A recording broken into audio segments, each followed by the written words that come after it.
지난 1월 달부터 여러 가지 상황에 따라서 20여 년 전에 이미 출판했던 성경신학 개론 가운데 서론편을 좀 보완해서 이번에 다시 출판을 했습니다.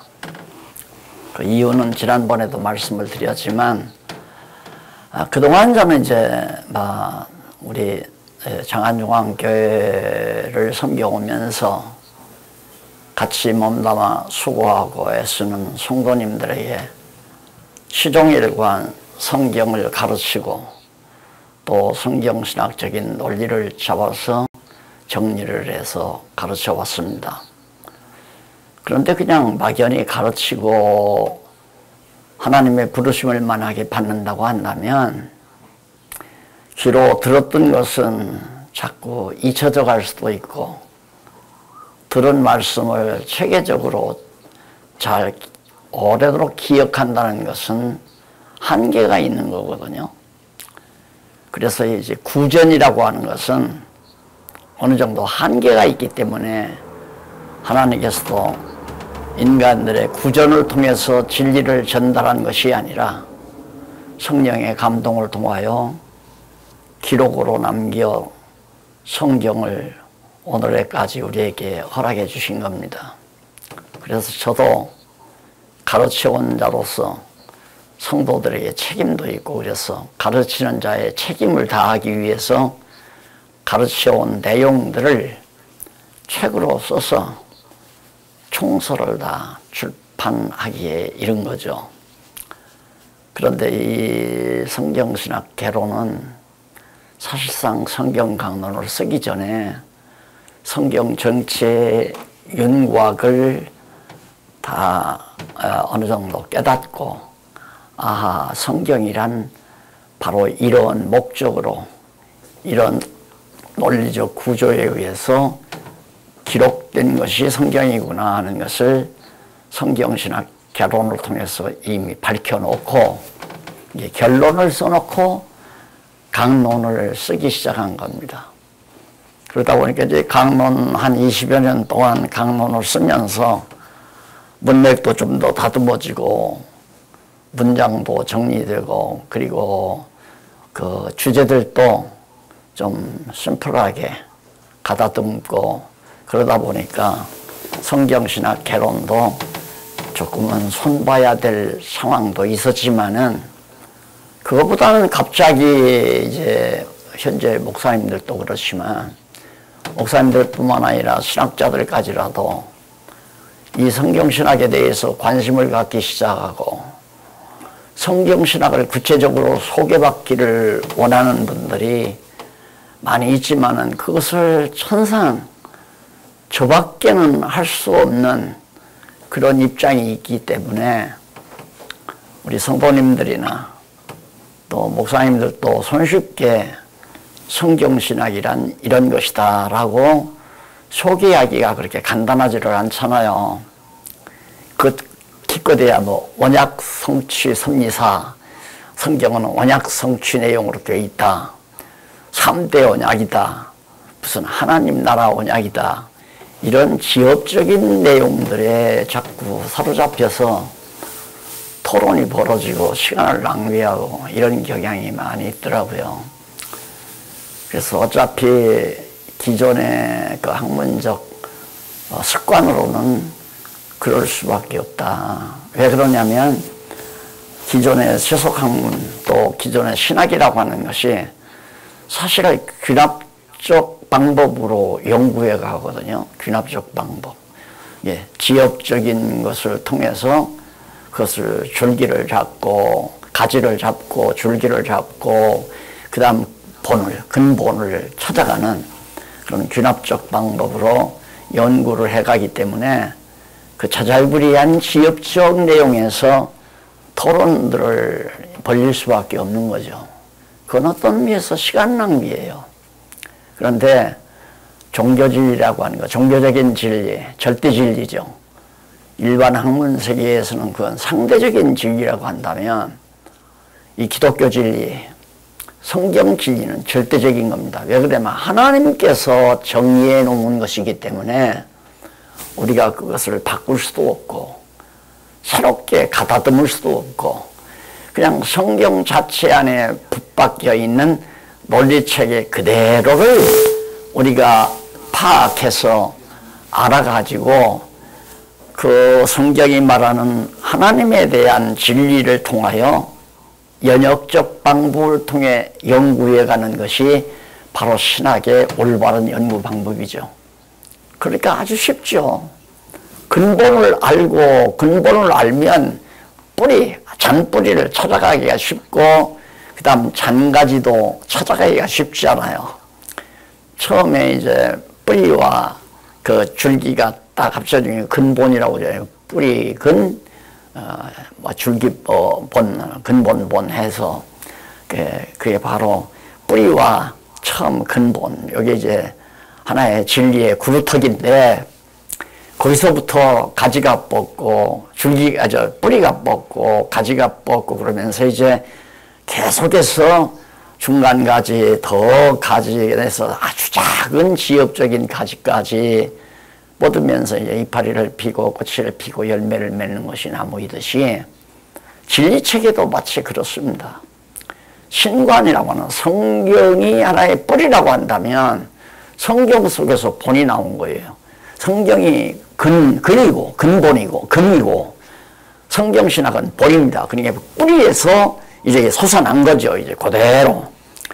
그러니까 그 근본 성경신학을 통해서 이제 각종 많은 학문들, 많은 지엽적인 신학적 학문들을 얼마든지 확실하고 분명하게 논거해 갈 수 있는 체계가 바로 신학이거든요. 그런데 바로 성경신학이 이제 그런 논리체계로 구성되어 있기 때문에 지엽적인 내용을 통해서 서로 왈가왈부 그렇게 옳다 그러다 틀렸다 막 이런 식으로 얘기하는 것은 결국 시간 낭비에 불과한 거란 말입니다. 그래서 학자들이 보고 또 신학을 정상적으로 신학사 자격을 얻어가지고 목사가 되기도 하고 어떤 분은 신학 석사 자격도 있고 학위를 받은 사람도 있고 어떤 분은 신학 박사 학위를 받은 분들도 있고 이런 분들이 지금 이 성경신학을 접하다 보니까 제가 이대로 있어서는 안 되겠다. 그리고 특별히 곁에 있는 우리 박홍기 교수가 목사님 아무래도 시간이 바빠도 성경신학 개론을 좀 보완해 주셨으면 좋겠어요. 오래전부터 그렇게 부탁을 하고 다른 분들도 서로 얘기하는 분들이 있었지만은 미처 시작을 못했어요. 그러다가 금년 1월 달에 급기야 코로나 때문에 이제 어디면 뭐 나갈 수도 없고 그래서 들어앉아서 한 6개월 걸쳐서 보완판을 냈습니다. 성경신학 개론 중에 서론편만. 왜 그러냐면 구약신학이나 신학신학은 그때에 뭐 특별히 가다듬지 않아도 조금은 이제 뭐 제목 그 주제가 바뀐 것도 있고 좀 서로 이렇게 분류가 조금 미숙한 것도 있지만은 포괄적으로 이해하는 데는 뭐 거의 하자가 없기 때문에 손질을 해도 그렇게 많이 손질할 게 없어요.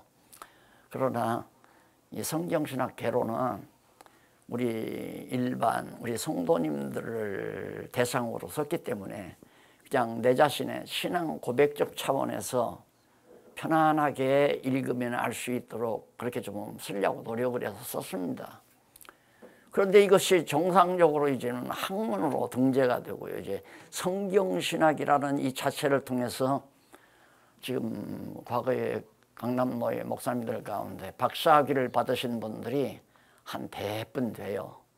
성경신학을 통해서 일반 신학에 가서 공부해가지고 뭐 일본에 가서 받으신 분도 있고 또 국내에서 받으신 분들도 있고 또 아프리카에 가서 받으신 분들도 있고 이렇게 해서 한 5분이 성경신학을 통해서 박사학위를 받고 또 요 근래는 이제 이것이 한국교회 어른들에게 알려져서 한국교회 어른들이 이것이 진짜 한국교회 뭐 교파 싸움 하지 않고 모두가 교파 초월해서 하나 될 수 있는, 그리고 이렇게 주저앉아가는 한국교회를 다시 일으킬 수 있는 유일한 대안이라고 생각해서 정말 공개 강좌도 한번 했고 공개 강의도 한번 했고요.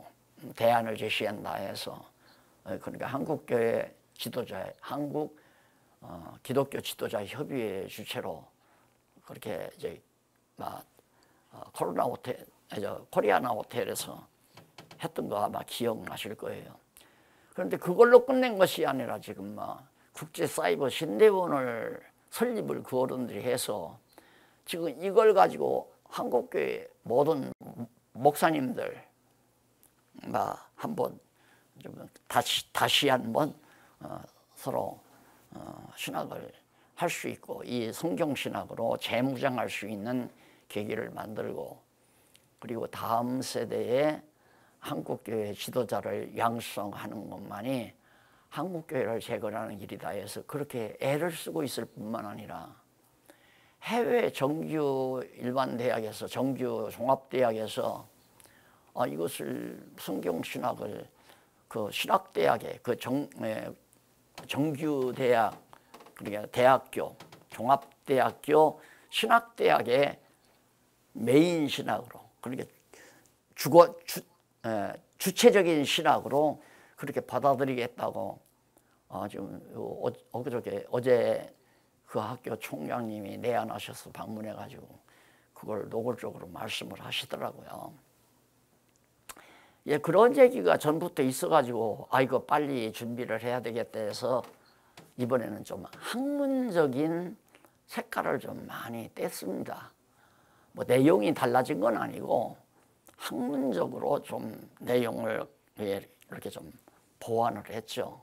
왜? 학자들이 보기에 편안하게, 또 신학을 하신 목사님들, 동역자들이 보기에 쉽고 간단하게 그렇게 해서 이렇게 써놨더니만 어느 분은 그래요.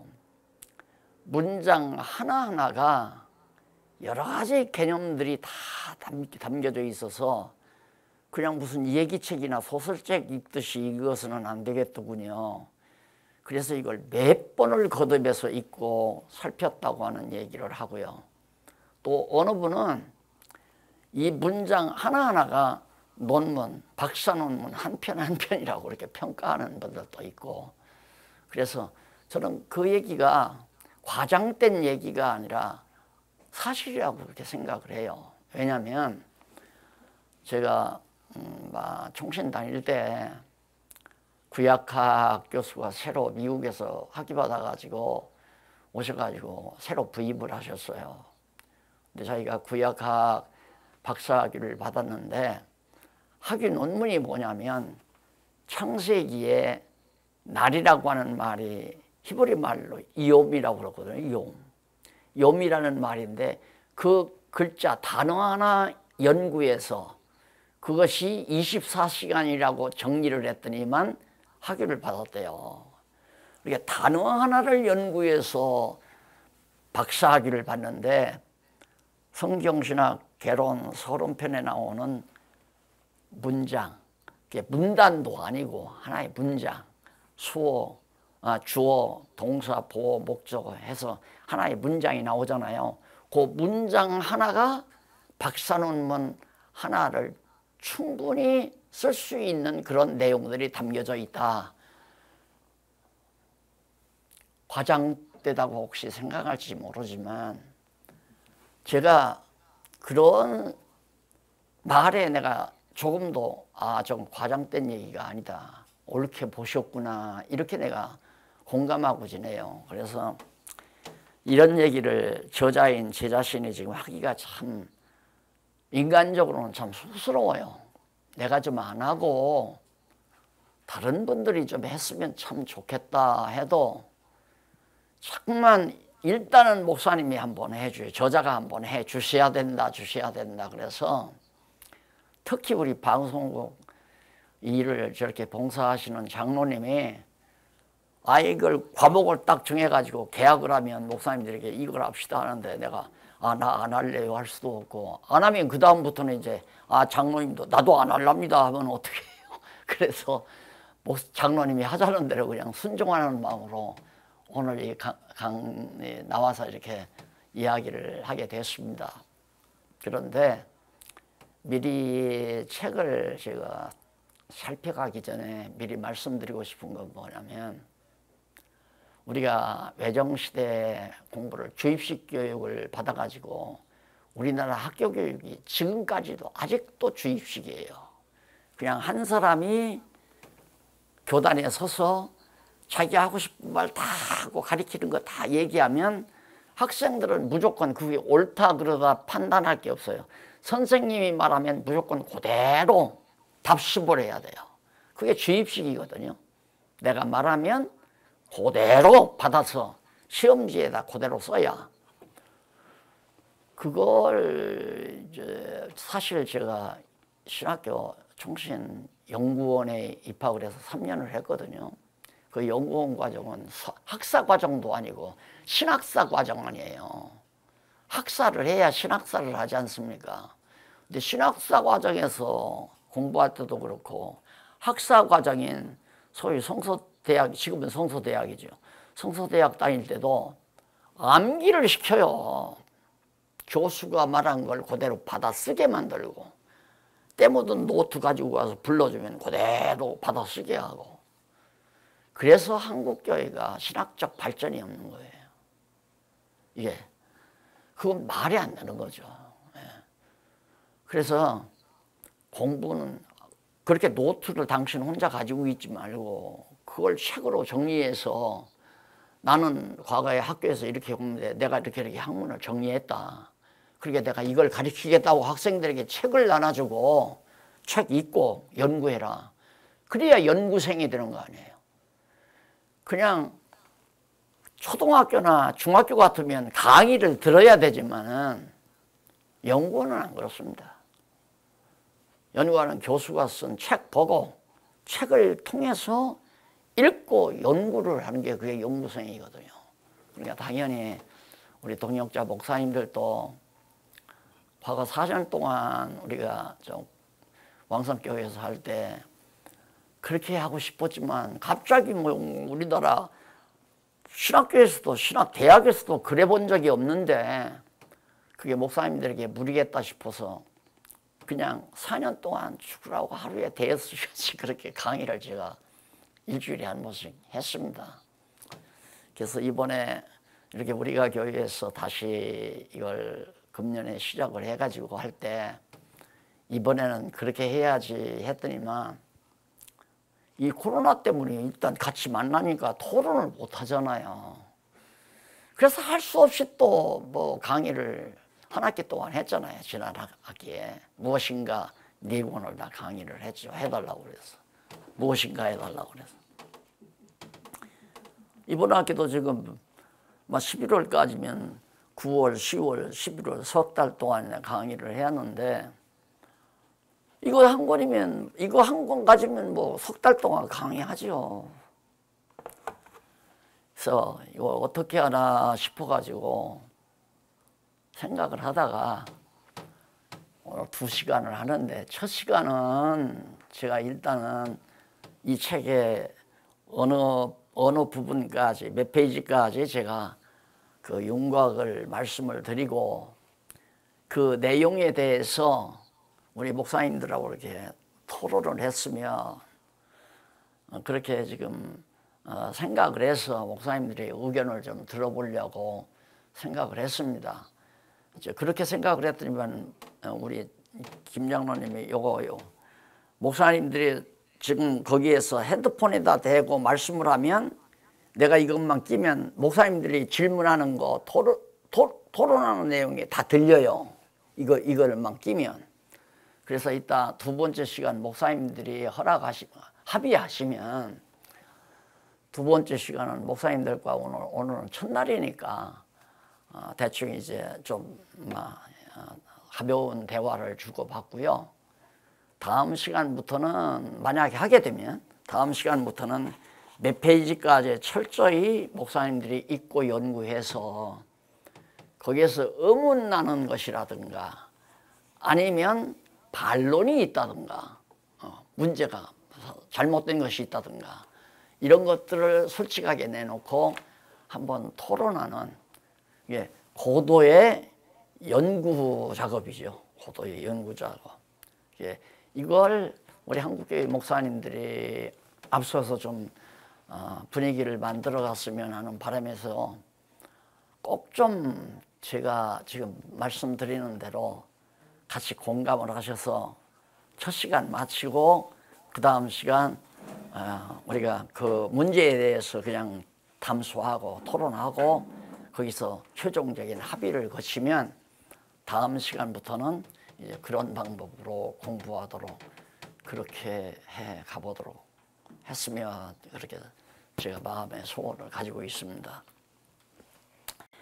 근데 이제 그래서 이 책을 사실상 이번엔 너무 소중하고 귀한 거라 왜 그러냐면 이 책이 성경신학 개론 30편이기 때문에 30편에서는 뭘 말하느냐면 성경신학이란 무엇이냐 이게 가장 주된 내용이에요. 첫 장에서 도대체 성경신학이 뭐냐. 목사님들 지금 4년 동안 하고 이분 한 학기 또 했지만 성경신학이 뭐예요 하면 단마디로 말하기가 어렵잖아요. 뭐 단마디로 뭐 언약 성수사적 성경신학 이렇게 하면 되면 누가 그 말을 가지고 성경신학 야 그렇다고 공감하거나 반대하거나 그럴 입장이 아니거든요. 그래서 성경신학이란 무엇이냐라고 하는 이 문제를 30편 1장에서 다룹니다. 그게 이제 바로 개념 30편 1장에 보면은 거기 제목 순서가 나오죠. 목차가 나오는데 목차에 보면 이제 그게 딱 소개가 되잖아요. 성경신학의 개요, 성경신학의 개략적인 요점. 개요란 말은 개략적인 성경신학을 전체 얘기하려면 제가 쓴 글만도 성경신학 총서가 10,000페이지가 넘잖아요. 원고지로 15,000쪽 엄청난 분량이거든요. 그걸 다 소개할 수는 없으니까 그래도 가장 성경신학을 이해시키는 데 중요한 요점들이 있단 말입니다. 그 요점을 개요라고 해서 개요에서 이제 1장에서 성경신학이란 무엇인가 하는 몇 가지 중요한 요점들을 다뤄요. 그리고는 이제 두 번째 제2장에 가서는 그러면 성경신학이 그렇다면 그 성경신학이 어떻게 우리에게 인식될 수 있느냐. 인식론이죠. 학문에 있어서 인식론이란 굉장히 중요하잖아요. 어떤 방법으로 인식할 수 있느냐. 쉽게 말해 당신이 주장하는 성경신학을 어떻게 그 성경신학 학적 논리가 어떤 방법으로 우리에게 인식될 수 있게 되느냐. 인식론이죠. 그래서 두 번째 문제에서 인식론을 다뤄요. 그래서 우리 성경신학은 그 서론이 아주 깔끔하고 명쾌하죠. 두 장으로 나눠 성경신학이란 뭔가? 그러면 그 성경신학이 어떻게 인식될 수 있는가? 그 인식론, 이 두 가지. 성경신학 학문, 학이라고 하는 것은 하나의 논리가 아니에요. 논리도 아니고 하나의 어떤 부분적 주장도 아니고 이건 학할 때는 진리체계가 완벽히 갖추어졌을 때만이 학이라는 걸 붙일 수 있잖아요. 그러니까 신학하면 신학 어느 누구도 거부할 수 없이 다 설득될 수 있는 이론적 완벽한 논리체계가 갖추어졌을 때 학이라는 말을 붙여야 되거든요. 그런데 요즘에는 뭐 다 갖추지도 아니한 뭐 윤리학, 인문학, 뭐 물리학, 생물학 해서 학이라는 말을 아무데나 갖다 붙이지만은 그냥 하나의 이론으로 생각하면 됩니다. 나는 그런 하나의 이론이라고 생각해요. 학은 그 모든 이론들을 전체 아우르는 총체적인 논리 구조. 그게 하나밖에는 없는 게 학이에요. 그 진리가 하나이기 때문에 학문도 하나다. 제 주장은 바로 제 생각은. 학이라고 하는 것은 그래서 하나의 어떤 지엽적 논리가 아니다. 그렇다면 그런 성경신학이라고 하는 대단한 학문이 정리가 됐다면 그걸 어떻게 인식하느냐. 그래서 인식 방법이 이제 구체적으로 인식 원리죠. 인식 원리가 쭉 나오는데 성경신학 원리라는 주제로 이 서론에서 다루어집니다. 그러니까 그냥 슬슬슬슬 일반 그냥 무슨 뭐 논리나 일반 책 읽듯이 슬슬슬슬 읽으면 안 돼요. 저는 쓸데없는 잡다한 말을 안 씁니다. 왜? 독자들을 우롱하니까 독자들이 읽고 생각할 수 있는 알맹이 있고 씨알머리 있는 내용만을 쭉 열거하기 때문에 이 책을 한 권을 그냥 줄줄 읽으면 하루도 안 걸려요. 그냥 몇 시간이면 책 읽는 사람 몇 시간이면 다 읽어 치울 수 있습니다. 그렇게 읽고 읽었다고 하면 저하고 대화가 안 되죠. 그렇게 읽으면 자기 눈에 들어오는 것만 보여요. 자기 눈에 얼른 관심 있다 하고. 이 책은 어느 부분은 내가 관심을 끌고 어느 부분은 내 관심 바뀌다. 이런 건 나도 다 알아. 이런 것도 아니고 전체에 관심이 갈 수밖에 없는 이론이 내용들이 담겨져 있거든요. 그래서 어느 목사님처럼 제가 5번을 읽었습니다. 그런데 보니까 빨리빨리 읽을 수 없는 책이더군요. 그래, 아유 감사합니다. 정확하게 잘 읽으셨네요. 엊그저께 들은 얘기지만은 어느 학자가 나이가 뭐 한 70세 되는데 어느 큰 교회 장로님이래요. 장로님인데 그분이 이제 이 책이 너무 좋으니까 이 책하고 이 서론편하고 그다음 의미분석 성경 개론하고 2권을 자기 아버지 그분에게 드린 거예요. 아버지가 너무 책을 좋아하고 지금도 서재에 나가가지고 서재에다 책을 막 벽에 팍 꽂아놓고 늘 일과가 뭐냐면 책 읽는 거래요. 장로님인데 그 딸이 이제 이 책을 음대 교수인데 딸이 이 책을 받아보고 좋으니까 아버지한테 선물을 했는데 며칠 지나서 아버지한테 사진을 찍어가지고 나 이 책 잘 받았다. 내가 읽어보니까 야, 너 이 어마어마한 책을 나에게 어떻게 이렇게 선물을 했냐. 어마어마한 책이라고 그래요. 어마어마한 책. 내가 이런 얘기를 하기가 쑥스럽다고 내가 그러잖아. 나는 나를 자랑하기 위해서 하는 얘기가 아닙니다. 성경신학이 그렇게 대단한 학문이라는 것을 말씀드리기 위해서 하는 얘기니까 목사님들 오해하지 말고요. 제가 그렇게 뭐 내 이름이나 내고 내가 존경받고 내 명성이나 하고 그런 삶을 살고자 하는 데는 벌써 벗어났어요. 그런 생각은 전혀 없습니다. 어떻게 하면 좀 정말 그 장로님 말씀대로 이 어마어마한 진리를 사랑하는 모든 우리 동역자들이 골고루 나누어서 진리 안에서 함께 기뻐하고 함께 진리를 지키며 살아갈 수 있을까? 그 소원 한 가지뿐이에요. 그런데 교계 어르신 우리 지금 한국 기독교 지도자 협의회 이사장님이신 목사님이 이 책을 딱 보시고 제가 가니까 혀를 내둘러서요. 혀를. 이런 책을 어떻게 써느냐고. 보배야, 보배. 이거야 한국교회 살려. 나는 나를 칭찬할 생각을 나는 그렇게 받아들이고 싶지 않아요. 날 칭찬받아야 될 이유도 없고 나도 보혜사 성령께서 붙잡아 주지 않으면 내가 어떻게 이걸 발견하겠어요.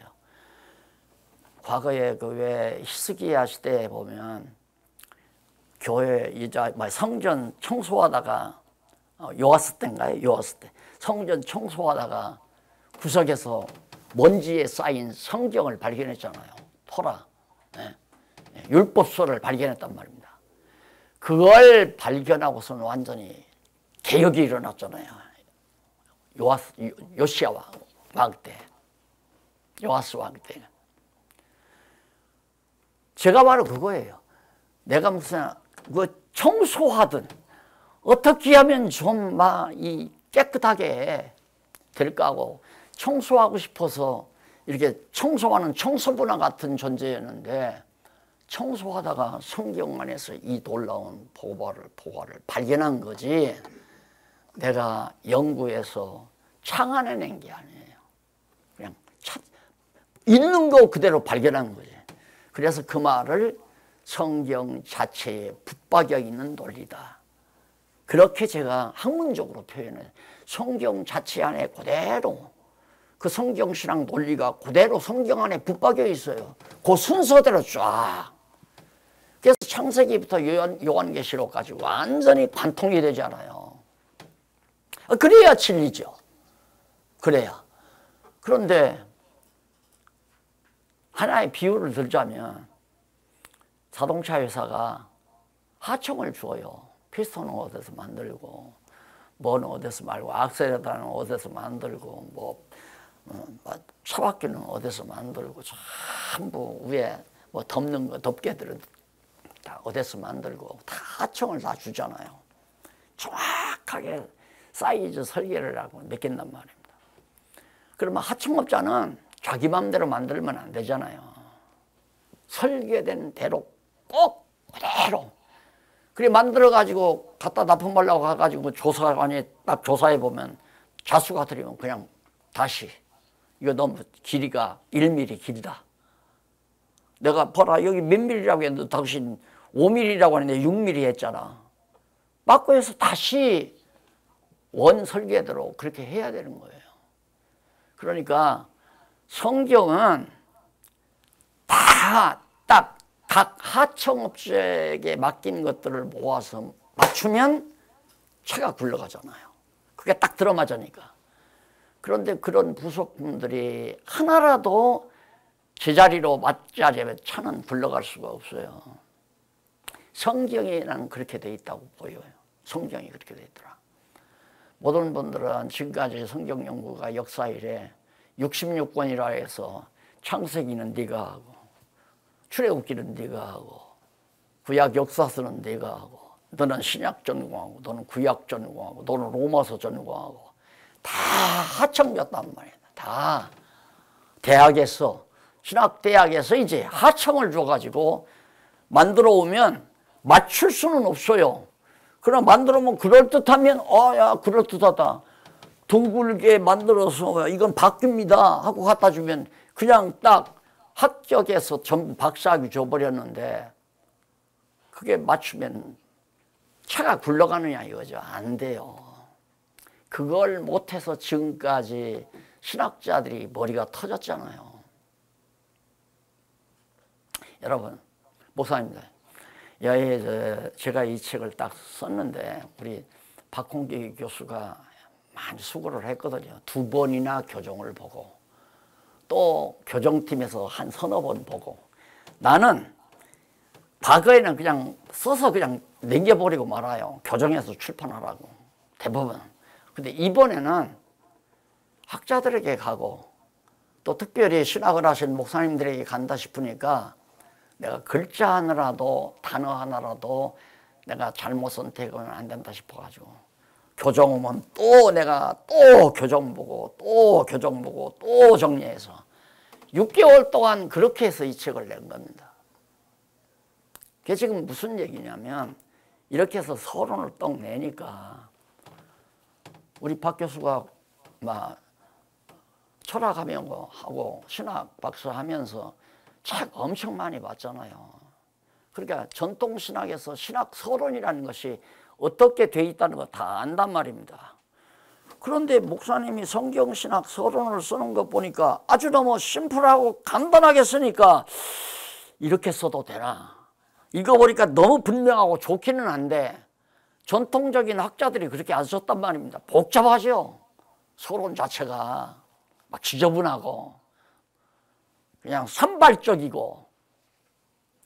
그래서 그걸 연구를 했어요. 지금 몇 달 동안에 한 두서너 달 동안 그걸 관심이 있어서 과거 이제 스콜라 신학 때부터 어거스틴 때부터 교부 시대들부터 모든 학자들이 신학 서론에 대해서 굉장히 관심이 있었대요. 그래 박사들이 역사를 이게 연구해 보니까 내 욕을 요즘에 내가 들었는데 딱 보니까 100여 명의 학자들이 토론을 하다가 정리를 못하고 50명이 나가 떨어지고 마지막 50명이 남아서 정리하려고 보니까 서론을 갖다가 정리할 수가 없으니까 그냥 그 기본을 정리를 못하고 말아버렸다는 거예요. 그래서 박 교수님이 아하 이게 과거 역사적으로 서론 정리하려고 학자들이 부단히 애를 썼는데 제대로 딱 정리를 못했구나. 이걸 발견하고 이번에 지금 한국의 신학 학술단체에 지금 논문을 준비한다고 그러더라고요. 그 논문 준비가 뭐냐면 신학 서론에 대한 성경신학적 고찰이라는 내용이에요. 그런 부분의 내용으로 논문을 써서 이번에 제출하려고 지금 박홍기 교수가 준비하고 있고 책을 지금 수집하고 있고 그런다고 그러더라고요. 그래, 참 좋은 거 했다고. 그런데 갑자기 저 오이코스 대학의 총장이 여기 이렇게 한국에 볼 일 있어가지고 내한해가지고 저를 찾아왔어요. 어제 인사한다고. 이렇게 와가지고 오니까 벌써 저 박홍기 교수하고 여기서 10월 30일 날 학술 강의를 한다고 학술 교류하기로 했으니까 그 학교 대학하고 미국 오이쿠스 대학하고 이제 성경신학 학술원하고 학술 교류하도록 이미 맺어졌잖아요. 그러니까 학술 교류 먼저 하기 위해서 총장이 와서 발표를 하겠대요. 근데 발표 내용이 뭐냐면 당신이 신학 박사 받을 때 써놓은 그 논문 내용을 가지고 발표를 하겠다는 거예요. 그리고 논문 내용이 뭐냐 그러니까 신학교 커리큘럼에 대한 연구래요. 전통적으로 신학교 커리큘럼이 잘못됐다. 그걸 원증하고 근거를 제시하고 통계를 내고 해서 논문을 썼는데 그 논문 지도교수가 감탄을 하면서 그냥 바로 통과시켜가지고 박사학위를 받았다고 그러더라고요. 머리가 좋으시거든요. 그래서 그걸 아마 10월 30일 날 아마 저 방송 장로님하고 다 약속을 해서 아마 비대면으로 아마 이 자리에서 발표하지 않을까 싶어요. 전 세계로 이제 방영을 해야 되니까. 그리고 오이쿠스 대학 총장이 발표하는 거에 전 세계적으로 나가야 되잖아요. 전 세계 15개, 15개국에서 학생들이 지금 유학생들이 와서 공부한다니까 그 학생들도 지금 비대면으로 다 해야 될 입장이고 그러니까 여기 와서 발표하는 거 아마 다 그렇게 방송을 통해서 나가서 듣게 될 거예요. 자, 이런 상황들이 지금 번져가고 있습니다. 이런 상황들이. 그리고 여기 지금 나와 계십니다만 우리 지금 국제사이버신대원을 설립해 놓고 지금 학생 모집을 준비하기 위해서 막 백방으로 뛰시는 지금 이정춘 원장 계시잖아요. 목사님 원장님이 같이 일하시는 목사님 한 분이 저쪽에 어디야 태촌 쪽에 거기에 이제 사무실을 정하고 그 안전교육을 하시는 목사님이 계시다고. 그래서 그 목사님에게 그 우리 이정춘 목사님이 서론책을 하나 보내드렸대요.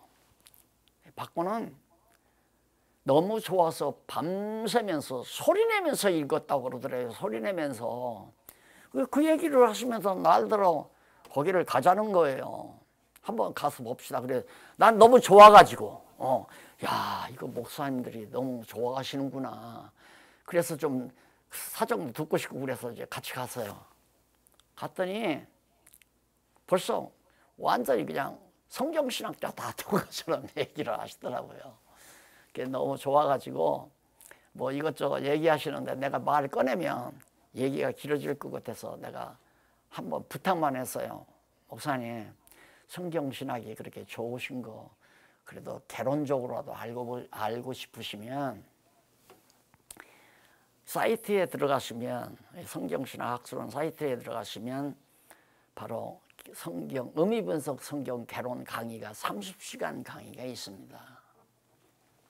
그 강의를 들으시면 목사님은 성경을 지금 몇십 동을 했다니까 그냥 그 개론만 들어도 뻥 뚫릴 것입니다. 내가 그렇게 얘기를 하고 왔어요.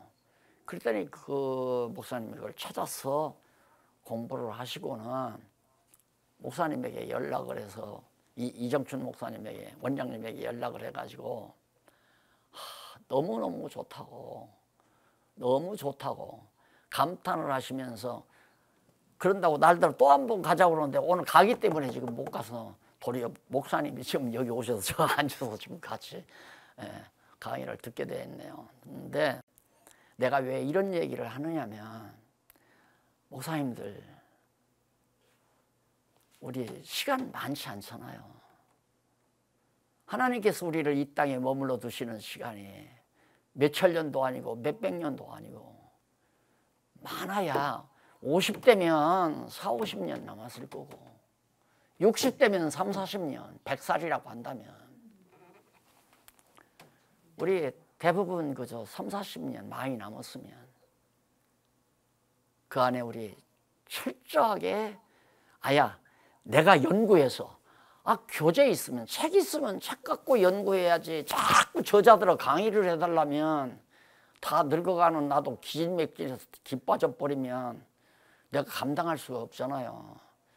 저는 이렇게 다 써드렸으니까 책 가지고 읽고 공부를 공부가 아니에요. 그건 연구죠. 책으로 보고하는 건 연구고, 이렇게 강의하는 거 들은 거는 학습하는 학습, 공부. 그건 초등학교 때나 하는 일이지. 요즘에는 초등학교도 이렇게 공부만 안 시켜요. 실습을 시켜요. 실습도 하고 자기 스스로 개발하도록 하고. 살아있는 교육이니까 우리 목사님들이 좀 앞장서서 연구 풍토를 좀 조성해 주셨으면, 그런 생각이 지금 간절해서 오늘은 이제 본론 이렇게 들어가기 전에 제가 호소하기 위해서 지금 첫 시간을 이렇게 보냅니다. 제발 좀 언제까지 해야 됩니까? 이거 하고 나면 또 창세기부터 요한계시록까지 또 해달라고 할 거 아니에요. 그러면 창세기부터 요한계시록까지 하려면 내가 또 4년 동안 죽도록 일주일에 한 번씩 만나서 대여섯 시간씩 진액 다 빼야 돼요. 다 아시잖아요. 광성교회에서 갑자기 처음에는 7시간까지 했잖아요, 하루에. 대여섯 시간씩 그렇게 하다 보니까 귀가 떨어지니까 갑자기 돌발성 난청이 와가지고, 그런다고 내가 원망하는 건 아닙니다. 복음 전하다 그랬으니까 영광으로 생각하고 그냥 이렇게 지나지만 집에서도 걱정하고 주변에서도 건강 걱정하고, 근데 걱정해서가 아니라 이거 빨리 한국교회가 연구 풍토로 가야 돼요. 목사 안수 받으면 연구 안 해요. 남의 설교집 보고 예화집이나 있고 그냥 텔레비 구경하면서 텔레비 보면서 저거 설교할 때 써먹어야 되겠다 그래 메모하고, 그게 무슨 공부예요? 설교 준비는 공부가 아니에요. 그건 짜집기 하는 거지. 그러고 한국교회 목사님들이 살아온단 말입니다. 그거 다 탈피해버리고 이제는 자료 충분히 있잖아요. 강론식 듣고 싶으면, 예를 들어서 신명기 공부하시다가 목사님이 여기 강론을 어떻게 하셨나 한번 듣고 싶다 보면 학술원 들어가서 신명기 딱 찾아가지고 그 부분 딱 누르면 바로 강의 다 나오는데 왜 다 늙어가는 자꾸 진행만 빼라고 하는지 나도 좀. 그래서 첫 시간은 지금 목사님들에게 호소하는 거예요. 제발 연구합시다. 책 보고 연구합시다. 보고 의문도 가지고. 왜 그러냐면 스스로가 연구하면서 이게 뭘까 하면서 고민하는 만큼 뇌에 바로 뿌리가 깊어져요. 뇌 속으로 뿌리를 잡아요. 그게. 고민하는 만큼. 그런데 고민하지 않고 가만히 앉았는데 딱 듣고 야, 저런 내용이구나. 그래. 거기에 전혀 관계도 없는데, 관심도 없었는데, 예를 들어서 표적이란 무엇인가 내가 가기라면 저런 주장도 있구나. 딱 듣고 나면 그 다음 끝나면 표적이란 뭐예요? 뭐더라? 다 잊어버려요. 내가 해봐서요. 30년 동안 우리 성도들이 이렇게 하니까 듣고 잊어버리고 그러더라고요. 그래 확 바꿔가지고 연구하게 만들었잖아요. 한 4, 5년 동안 연구하게 만들으니까 지금 다 우리 교인들 다 연구자예요. 다 책 읽고 공부하고 자기가 또 같이 모여서 토론하고 성도들끼리 담소하고. 설교로 안 돼요. 목사님들 강단에서 교인 모아놓고 설교하는 방법으로 절대 안 돼요. 한국계 안 달라져요. 성도들에게 성경을 연구하도록 만들어야죠. 문제를 제기해주고 이게 뭐냐고 문제를 갖게 하고 그걸 성경에서, 성경이 못 찾으면 책에서 교재를 통해서 찾아가게 만들고, 그러면 쏙 들어가요. 제가 성경을 연구하다가 이런 강론집을 쓰다가 제일 어려웠던 것이 요한복음이었다고 그러잖아요. 요한복음이 붙박여 있는 논리가 안 잡히더라, 그거였고요. 그 다음 내용으로는 천국은 세례 요한 때부터 침노를 당하나니 침노한 자는 빼앗느니라. 이 성경 구절이 나를 몇 달 동안을 고민을 시켰어요. 거기에 딱 꺼지니까 더 이상 진행이 안 가잖아요. 이게 터져야 그 다음 물줄기가 빠져나가듯이 쭉 논리가 이어지는데 딱 차단되잖아요. 내가 천국을 막 투쟁해서 뺏으라는 얘기 아닙니까? 계속 나도 그렇게 배워왔고 목사님들도 다 그렇게 가르쳐왔고. 근데 그게 아닌데 성경은 분명히 천국은 침노당한다. 근데 침노하는 자만이 빼앗는다. 천국을 막 강탈해 뺏어라. 열심히 노력해서 천국을 쟁취해라. 그거 아니에요. 몇 달 동안을 고생을 하다가 했기 때문에 그거 다른 것도 비교적 안 잊어버리지만은 오래 고민한 것일수록, 그럼 고민을 왜 한 거야? 가장 중요한 문제니까 오래 고민하거든요. 안 잊어버려요. 딱 원어를 좀 뒤적거려서 찾다가 보니까 그렇게 번역할 게 아니더라고요. 세례 요한부터 천국으로 오신 예수 그리스도가, 천국의 주인으로 오신 예수 그리스도가 계속 이렇게 도전당한다 이 말이에요. 붙잡아가려고, 탈취하려고 막 예수님을. 예수님이 그렇게 공격당하고 있다, 내가 천국이. 그런데 그 공격당하는 사람이 천국의 주인 되시는 예수님을 사로잡아 갈 거다.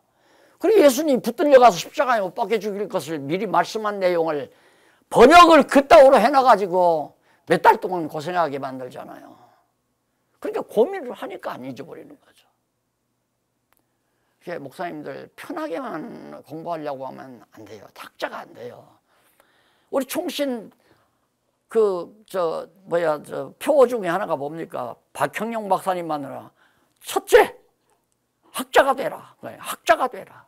그다음 인간이 되라. 전도자가 되라. 이러고 5가지 훈계가 나오잖아요. 아니 목사님들이 목사 안수 받았으면 학자가 돼야 하는데 그 다음부터는 책하고 멀어져요. 학문적인 책하고는 멀어진단 말입니다. 그래서 어차피 이제 성경신학을 어느 정도 정리하신 목사님들 앞장서서 한국교회 목사님들의 연구 풍토를 바꿔가는 하나의 선두주자로서 같이 좀 했으면 싶습니다.